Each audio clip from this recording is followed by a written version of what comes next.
Bonjour à tous. Dans cette séquence, on voudrait comparer une fraction quelconque à 1. Exemple, si je prends une fraction 3 quarts et je voudrais la comparer à 1. Je vous rappelle que comparer une fraction à un nombre, c'est dire si c'est plus petit que 1, plus grand que 1 ou égal à 1, c'est-à-dire inférieur à 1, supérieur à 1 ou égal à 1. Eh bien, 3 quarts, on sait déjà que 3 quarts, c'est plus petit que l'unité. On peut d'emblée dire que c'est inférieur à 1.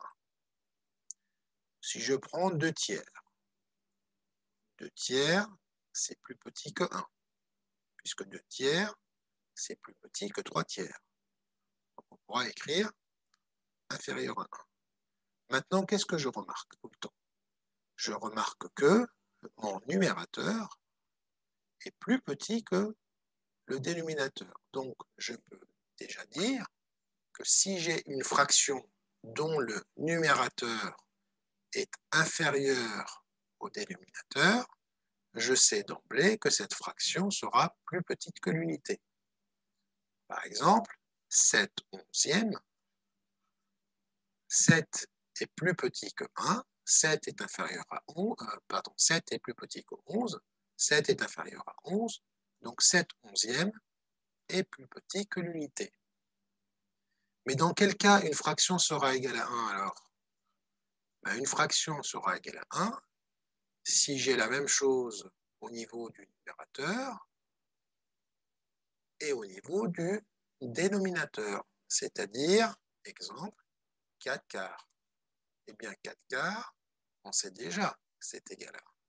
Et maintenant, on le sait parce que 4 divisé par 4, ça nous donne 1. Alors, un autre cas de figure, dans quel cas je vais avoir une fraction maintenant supérieure à 1? Alors, si une fraction est supérieure à 1, c'est que son numérateur est forcément plus grand que son dénominateur. Eh bien, avec ces règles-là, on va pouvoir comparer n'importe quelle fraction par rapport à 1. Alors, ces règles-là sont les suivantes. Donc, si j'ai une fraction, donc a sur b, a étant le numérateur, b le dénominateur, bien sûr avec b différent de 0, puisqu'on sait qu'on ne peut pas diviser par 0.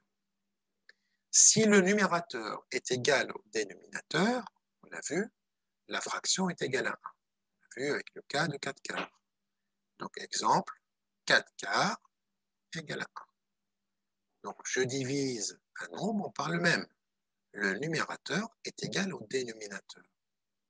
Maintenant, si j'ai un numérateur plus grand que le dénominateur, alors la fraction est plus grande que 1. Un exemple, si je mets ici un 5 et je veux avoir une fraction plus grande que 1, j'ai intérêt à mettre un dénominateur plus petit, 4 par exemple, ou 3, ou 2.